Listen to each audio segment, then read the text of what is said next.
Con respecto a la pregunta que tú planteas, yo creo que esa es la cuestión fundamental que hay en lo que pudiéramos llamar la mentalidad cultural del venezolano. Los venezolanos no conocen su historia. Los venezolanos tienen la mayor deformación de la historia porque la historia ha sido deformada 1000 veces. La independencia deformó la colonia. Hubo que negar todo el pasado colonial y pintarlo como una monstruosidad.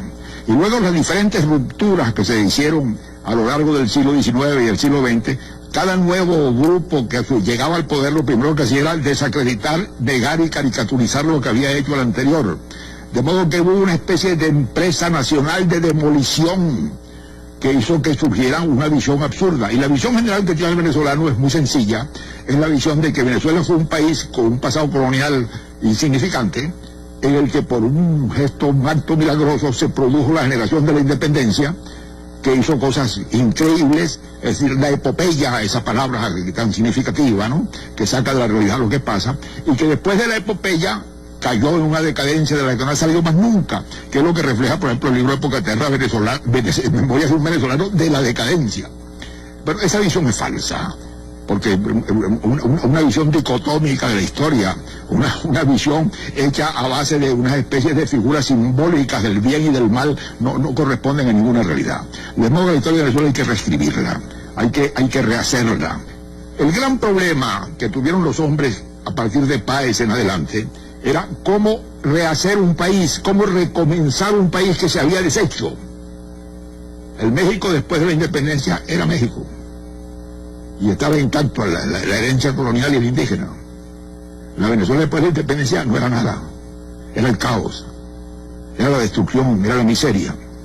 Entonces estos hombres, a partir del primer gobierno de Páez, intentaron hacer un país, y ese es el esfuerzo que marca todo el siglo XIX.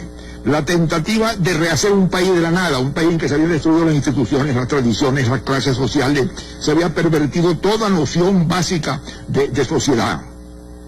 Todos los caudillos instauraron un orden personal, a veces con visiones muy acertadas y valiosas de porvenir y de desarrollo. Es decir, para establecer un orden, rehacer un orden, inventar un orden que empezara a crear una nación de nuevo, de aquel cataclismo que había barrido todo.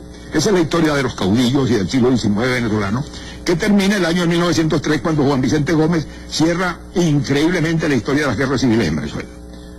Un siglo de guerra civil, un siglo de caudillismo, de violencia, de mandato personal, de montonera. Eso lo cierra ahí. De modo pues que la independencia de Venezuela fue una ruptura cataclísmica. Pero no fue una sola ruptura cataclísmica. Cuando ya finalmente Juan Vicente Gómez corona, eso hay que verlo así, el esfuerzo caudillista por reconstruir un orden.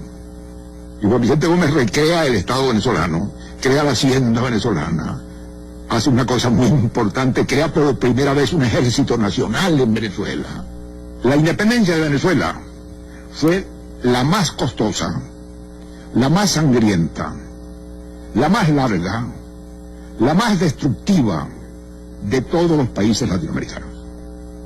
Hubo países latinoamericanos que en 6 meses ganaron su independencia, y en los que la independencia no trajo ninguna transformaciones muy grandes sociales y económicas. En Venezuela la guerra dentro del país duró 15 años, más 5 años más posteriormente, porque Bolívar estaba el año 29 a la cabeza de tropas colombianas en la frontera del Ecuador.